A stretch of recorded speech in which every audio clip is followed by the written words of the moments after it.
Annem hayat kadınıydı. İlk public yalanımı söylediğim andan itibaren benim insanlara, kendime, hayata, anneme, sisteme bakışım 7 yaşında değişti. Bir şeylerin benim suçum olmadığını kendime sürekli telkin etmem yıllarca. Annem çünkü baban da sen de hayatımı siktiniz piç diyordu sürekli. Ama tam tersi güzel insanlarla karşılaştığınızda hayatın daha derin bir amacı olduğunu birlikte keşfediyorsunuz. İlahi bir durum olsun da annem orada car car car konuşur ya da elini bana kaldırırken çat diye böyle düşüp ölmeyi çok istedim. O olmasaydı bilmiyorum ben bu kadar sağlıklı, bu kadar daha şefkatli versiyonumu deneyimleyen bir insan olur muydum?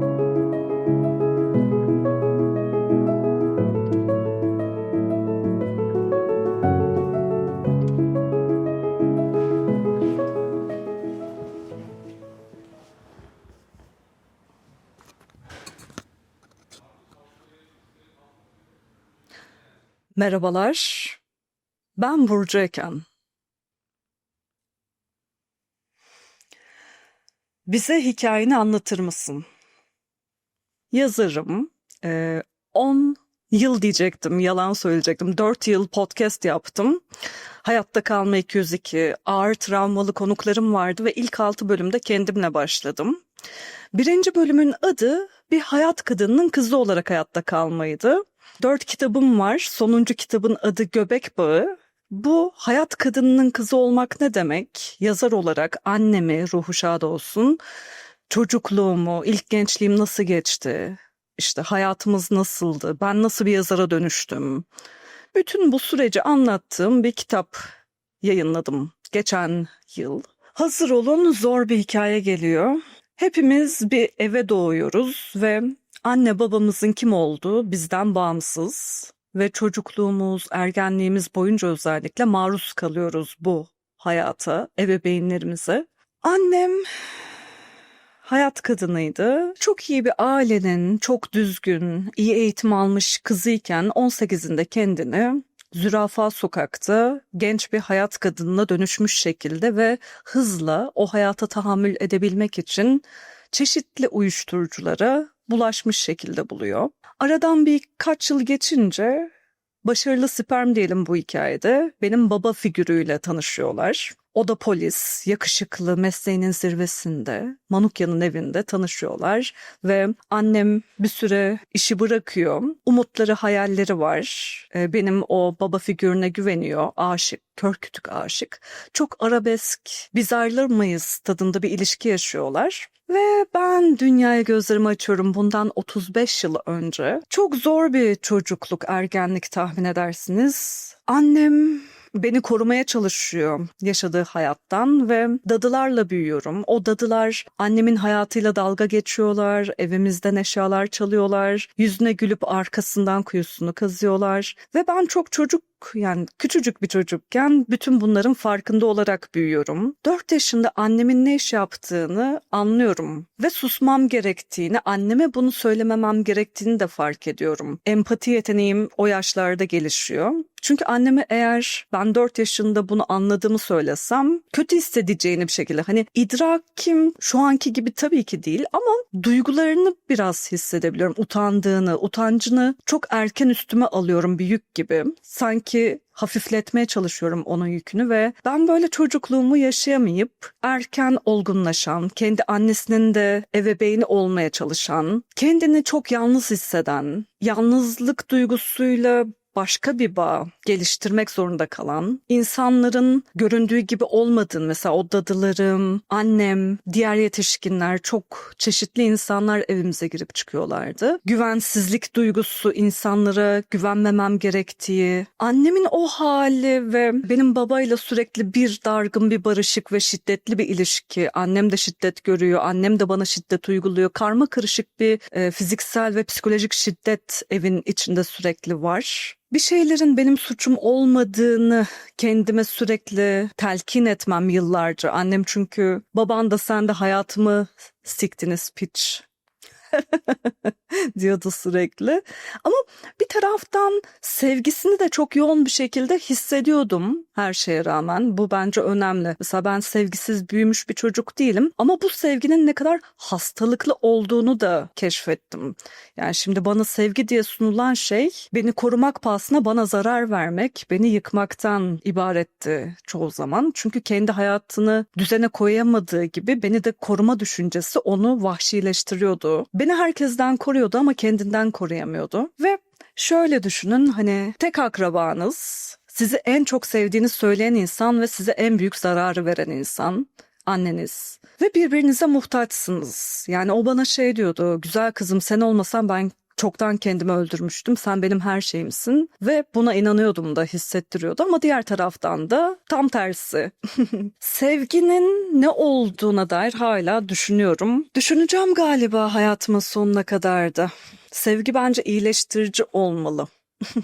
Yıkıcı değil. Yalnızlık duygusu, işte söyleyemediğim şeyler hayatımda. Çünkü annem ilkokul 1'e başladığımda özellikle beni sıkı sıkı uyarmıştı. Sakın bak ağzından kaçırma. Ben konfeksiyonda çalışıyorum. Şöyle bu sebepten şehir dışındayım, gelemiyorum falan. İlk gün özellikle ilkokul 1'in travmatikti. Diğer çocuklara bakmıştım. Annesi babası tırnak içinde aşağı görülen işler yapıyor olsa bile işte söyleyebiliyorlardı bunu. Benim annem konfeksiyon, ya nasıl diyeyim? Ben söyleyemiyordum, ben bir yalan söylüyordum ama büyük ihtimalle o çocuklar iyi kötü gerçeği söylüyorlardı ve ilk public yalanımı söylediğim andan itibaren benim insanlara, kendime, hayata, anneme, sisteme bakışım 7 yaşında değişti. Yani neden yalan söylemek zorunda kalıyorduk ve neden ikili bir hayat yaşamak zorunda annem ve ben ve belki de bizim gibi pek çok insan vardı, bırakılıyorduk. Yani hala sorguluyorum gerçi.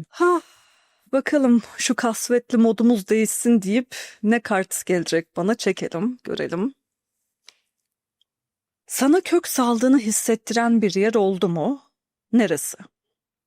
Yani bu soruya 2 türlü cevap verebilirim. Birincisi kitaplarla haşır neşir olmaya, işte sevdiğim sinemacılarla tanışmaya, böyle şairler, Fransız 19. yüzyıl özellikle beni çok etkilemişti. Nietzsche'nin şiirlerini okuduğumda henüz galiba 15-16 yaşlarındaydım ve oturup ağlamıştım public bir ortamda. Hıçkıra hıçkıra ağlamıştım. Çok yakın bulmuştum onun o yalnızlık, o öfke, o yaşam coşkusunu arama haline yakın hissetmiştim kendimi. Yani diyeceğim o ki o bohem, acılı, kederli, kendini yalnız hisseden, dünyayla bir türlü uyumlanamayan kadroyla, kanonla kendimi yakın hissettim, ait hissediyorum hala da. Ve bu güç veriyor, emin olun, aidiyet hissi. Ama diğer taraftan da insani olarak, yani şu bedendeki fani karakter olarak kendime baktığımda köksüz hissediyorum çoğu zaman. Yani otel odalarındaki o geçici çarşaflar ev hissi verdi. Bir de müdavimi olduğum barların o hep oturduğum benimle anılan masaları. O masaya gitmek, o bara gitmek aidiyet hissi verdi. Saatlerce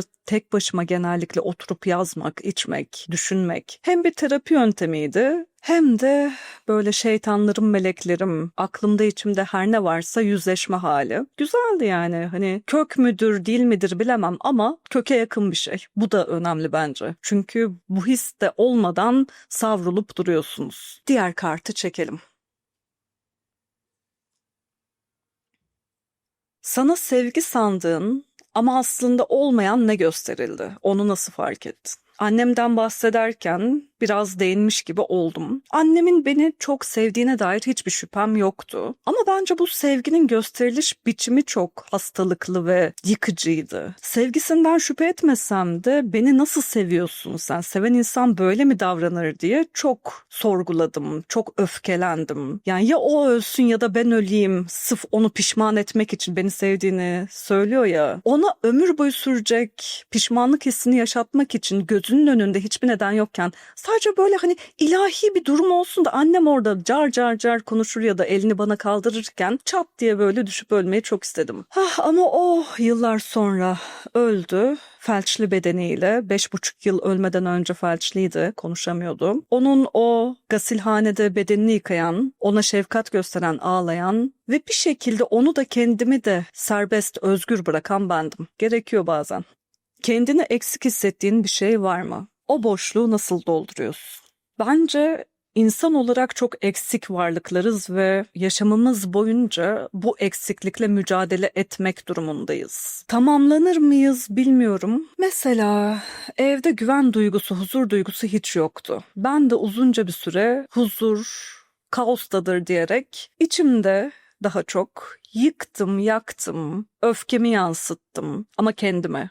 Başkalarına değil ya da kalemime yansıdı, dünyaya bakışımdaki o duruşuma yansıdı. Ama en azından kendi içimde güvende hissetmeye, huzurlu hissetmeye, kendime bir tür ev hissi vermeye çalışıyorum. Hala eksikliğini yaşıyorum. En önemlisi bu soruyla ilgili şu bence. Kendime mutlu olma izni vermek ve mutluluğa değer görmek. Bu çok zamanımı aldı. Çünkü ben ne zaman mutluluğa yakın bir şey yaşasam ergenliğimde, çocukluğumda annem tarafından sanki dünyanın en büyük suçunu, günahını işliyormuşum gibi. O haldeyken, o hayatı yaşarken benim yaşamaya hakkım yokmuş gibi davranmasıydı. Bana suçluluk aşılaması, yük bindirmesiydi. Ve mutsuz olmayı, kedere gömülmeyi marifet zannederdim. Gerçek mutlulukla, içsel tatmin ve huzur gibi değerli hislerle tanışıncaya kadar. Emin olun, İnsan kendisiyle barışıp o mutlu olma izni kendine vermezse hiç kimse vermeyecek ve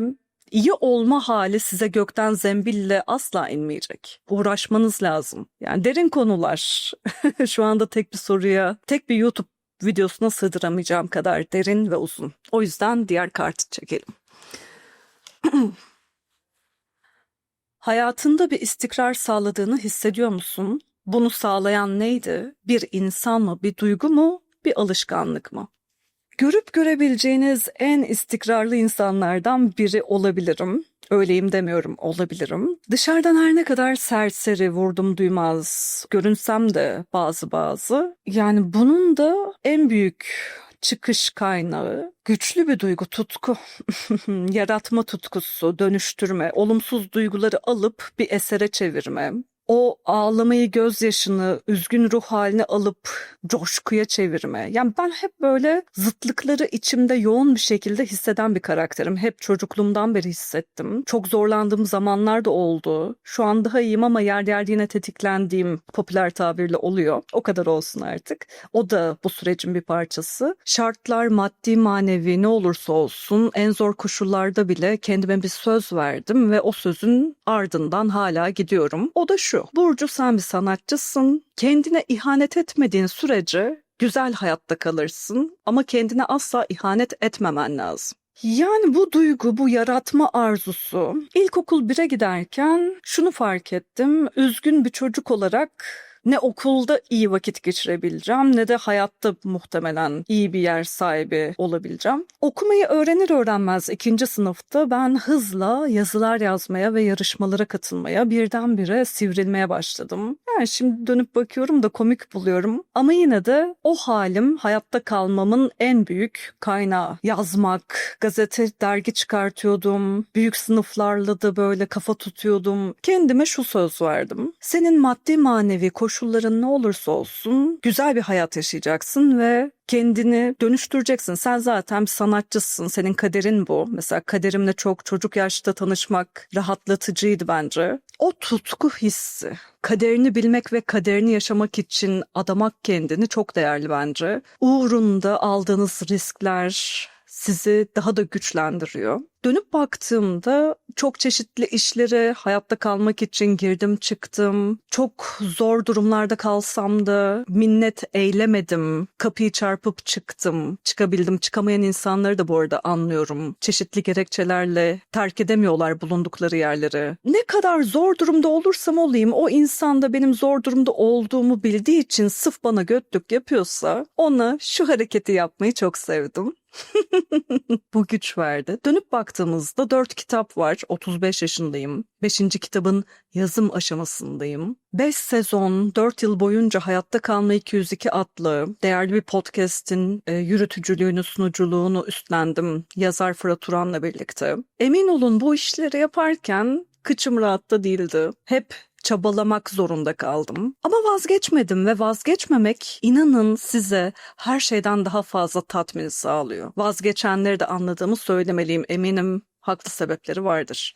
Gerçek sorunlarını görmezden mi geliyorsun yoksa onlarla yüzleşiyor musun? Bu beni çok gülümseten bir soru. Ben ancak kaçacak kadar tehlikede hissettiğim şeyleri ciddiye alıyorum. Bana kaçma hissi geliyorsa o şeyle yüzleşmem gerektiğini anlıyorum. Bir tür kaçma kovalamacı hissi süreci başlıyor içimde. Çok kötü bir haber aldığımda o şoku göğüslüyorum sanki top çarpmış gibi hani böyle. Ama sonra çarpmasına izin verdim, o acıyı hissettim ya, çarpma anını. Bir süre zannediyorlar ki Burcu iyi atlatıyor bu süreci. Ben de öyle olduğunu bir tarafımdan düşünüyorum. Benim için kaçış süreci başlamış oluyor ve başlamasıyla birlikte diyorum ki ah yandık. Kaçıyorsam çok pis yüzleşeceğim. Dikkatimi dağıtacak şeylerle uğraşıyorum, kendimi meşgul ediyorum, işe güce genellikle vermeye çalışıyorum. Bazen mesela yaz sürecinde ilk 2011 yılında çok sevdiğim bir insanı kaybetmiştim. 21 yaşındaydım ve aşka en yakın hissettiğim insandı. Belki de aşık olduğum ilk insandı ve aniden öldü. Hatta dün ölüm yıl dönümüydü. Ruhu şad olsun. Hep fark ettiyseniz ölülerle yaşıyorum. Kendimi bazen Edgar Allan Poe gibi hissediyorum. Birileri ölüyor ve ben sanki arkalarından yazmak zorunda kalıyorum onları. Ama ben ne kadar yaşıyorum. Ve sanırım yaşadığımı hissetmenin bir yolu da belki başta sağlıklı olmayan bir mesafe koymak.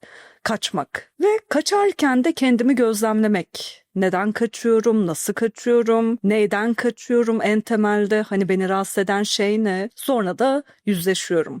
Zaman içinde araçlarımı güzel güçlendirdim. Bakımlarını da ihmal etmiyorum. Aynı araçlarla uzun süre devam edemiyorsunuz.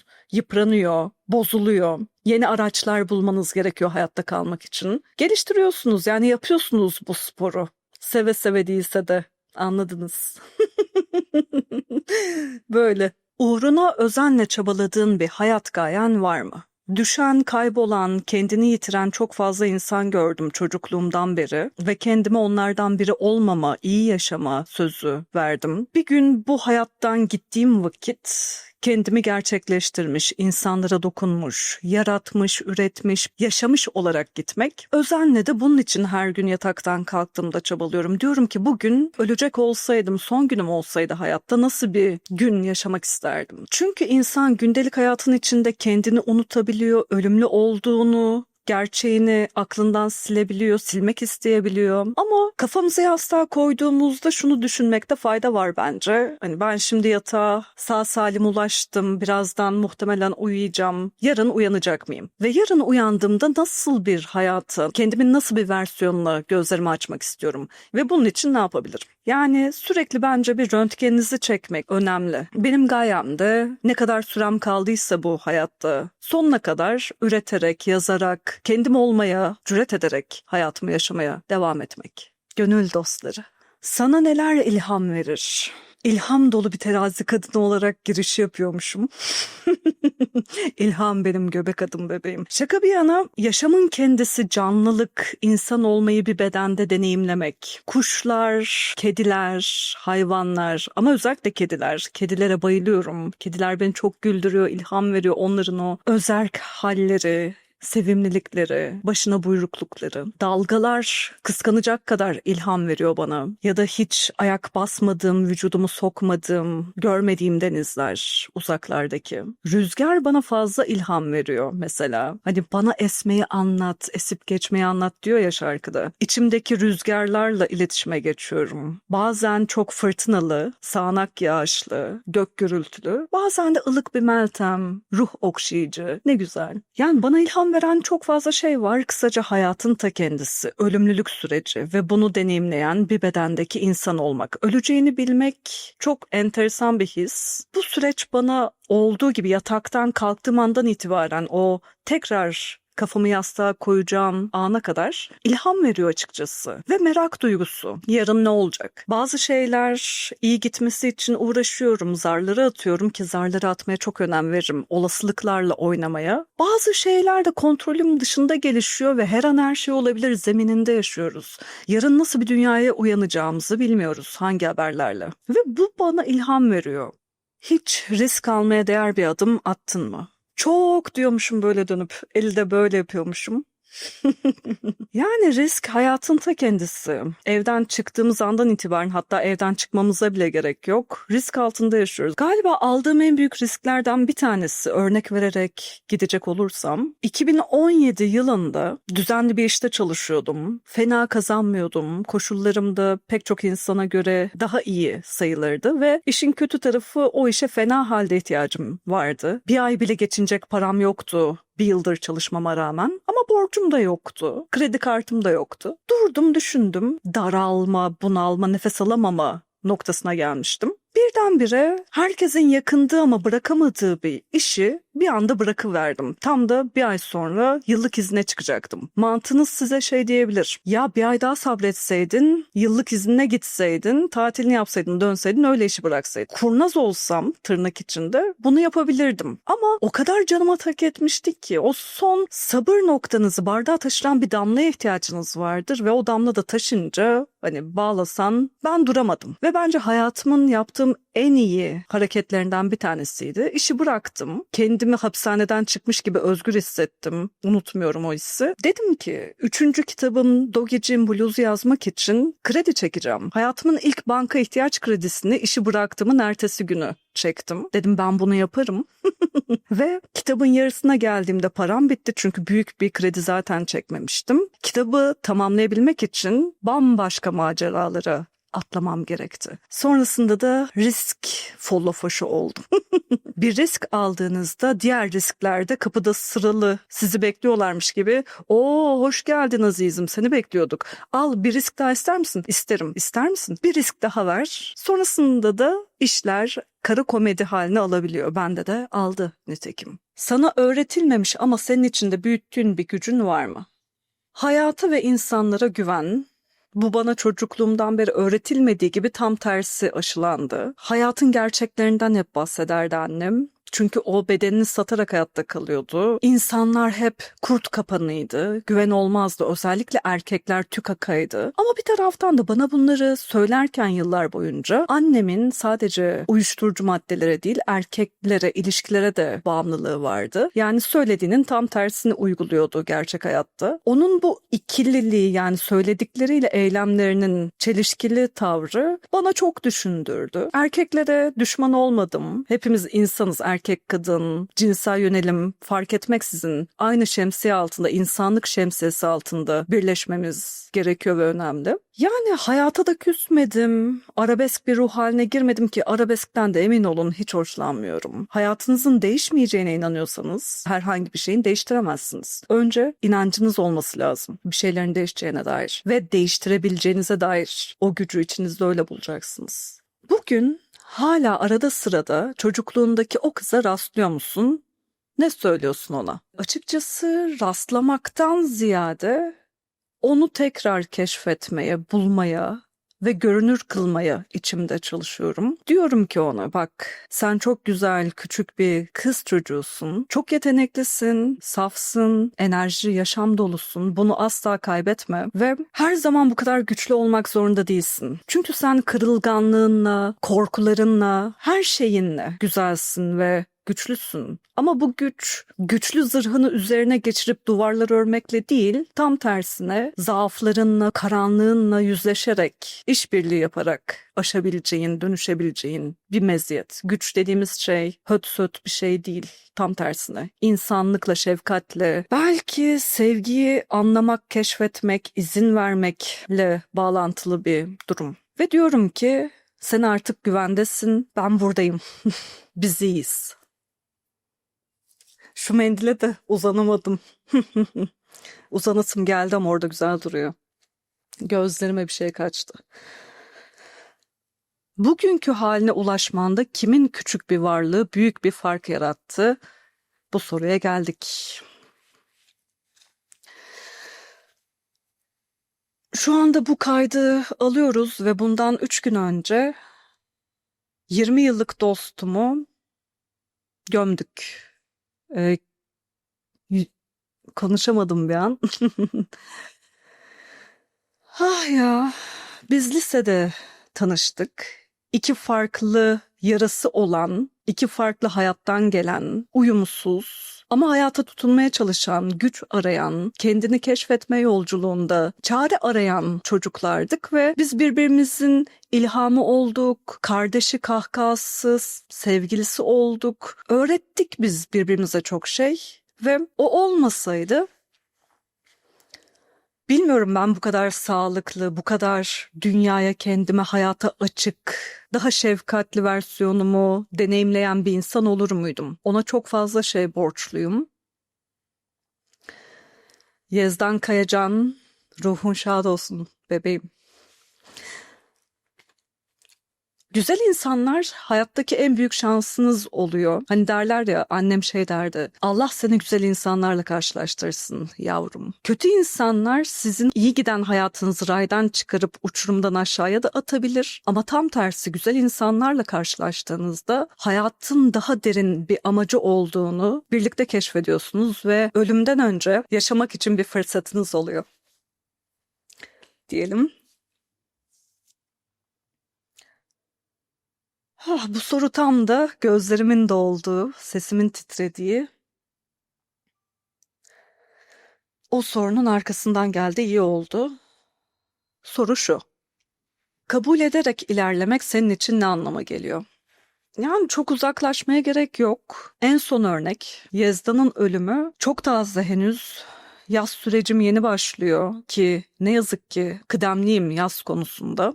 Şunun farkındayım. Yezdan artık bu dünya üzerinde yok. Ben en eski dostumu, suç ortağımı, aslında bir noktada gülümsememi kaybettim. Ama bunu kabul edemezsem hayalet gibi ortalıkta gezineceğimin de farkındayım. Yani bir seçim yapmanız gerekiyor hayatta. Mutluluk da mutsuzluk da bir seçim. Sert geldiğinin farkındayım. Yani Yezdan yaşasaydı demek bile şu anda dilim gitmiyor çünkü sindirebilmiş değilim henüz. Algılayamıyorum. Dili geçmiş zaman kullanmak bile içimi acıtıyor. Yabancılaşıyorum varlığıma, hayata. Ama kabul edemezsem de bu durumu büyüyemeyeceğim.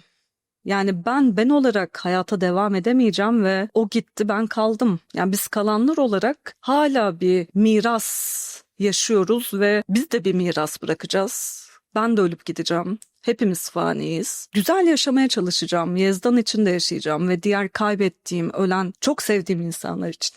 Kabul öyle bir duygu ki, ya mesela ben çocukken de annemin hikayesi çok zor, çok Yeşilçam gibi vıcık vıcık saçma sapan bir hikaye dersiniz ya, bu ne biçim hikaye böyle. Ve çocukken de hani sürekli annemin o hayatımı yaşayacağım, işte seni de babana vereceğim demesi, ki beni babama tırnak içinde verse de yaşayamayacaktı, hatta bensiz yaşayamayacaktı. O da biliyordu. Şunu seçebilirdim ya da seçmesem bile travma olarak taşıyıp aşamayıp her şeyin suçlusu benim, annem işte o hayatı yaşadı, ben onu kurtaramadım. Hepimizin gücünün bir sınırı var. Yapabileceğimiz şeyler var hayatta, yapamayacağımız şeyler var. Duygulara kapılıp gidemeyiz. Yani duygular işte inkar, ki o duyguyu bilirim. Öfkeyi çok iyi tanırım. Ve eminim ki en derinde kendimi çok sevmekle birlikte o bilinçaltımın en karanlığında bir tür öz yıkım bana yaşatabilecek bir karanlık, bir nefret de var. Ama şunun farkındayım, o bana ait değil. O toplumda bir şeye ait, sistemde bir şeye ait. Yani kendinizi o size ait olmayan duygularla kirletmeyin bence, vakit kaybı. Onun yerine önceliğinizi hayatta düşünseniz ve ona odaklansanız daha iyi. Yani kabul edip ne yapacaksınız? Sevgiye en çok ihtiyaç duyduğun ama dile getiremediğin bir an oldu mu?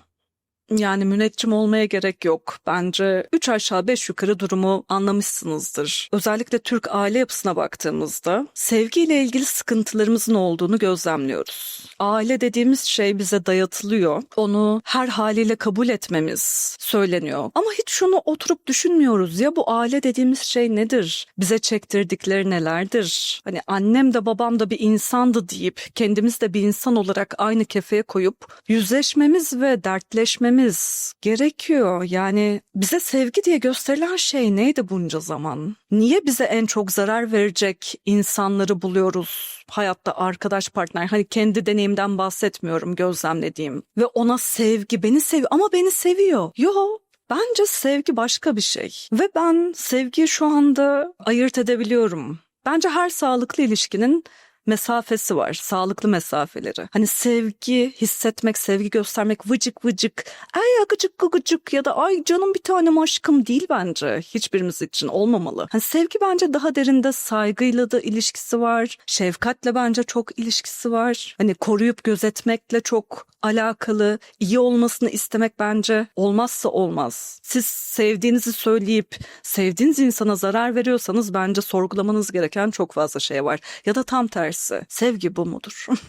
Sevgi neydi? Sevgiye hazırım, güzel de severim, izin de veririm ama nasıl bir sevgi? Nasıl bir sevme şekli? Bakıyorum ne görüyorum. Son kart kalmış. Gelmişiz sonuna. Öyleyse son kartı da çekelim. Görelim neymiş soru. Zor anlarına bırakacağın bir not olsa bu ne olurdu? Samuel Beckett'i çok severim. Ruhu şad olsun onun da. Bence bu dünya üzerinden gelip geçmiş en nevi şahsına münhasır, iyi ki yaşamış dediğim ruhlardan bir tanesi. Onun bir sözü hep kulağıma küpedir. Şöyle diyor. Hep denedin, hep yenildin. Olsun, tekrar dene. Tekrar yenil, daha iyi yenil. Bir maçı denemeden, o maça girmeden kaybetmeyin bence. Kendime bunu diyorum. Bir de hayatın faniliği bana güç veriyor. Her şey geçer demek istiyorum. En mutlu anlar da sonsuza kadar sürmüyor. En kederli geceler de. Ve bir gün bitiyor. Çünkü geçiyor her şey. Emin ol. Teşekkür ederim. Hoşça kalın. Ciao.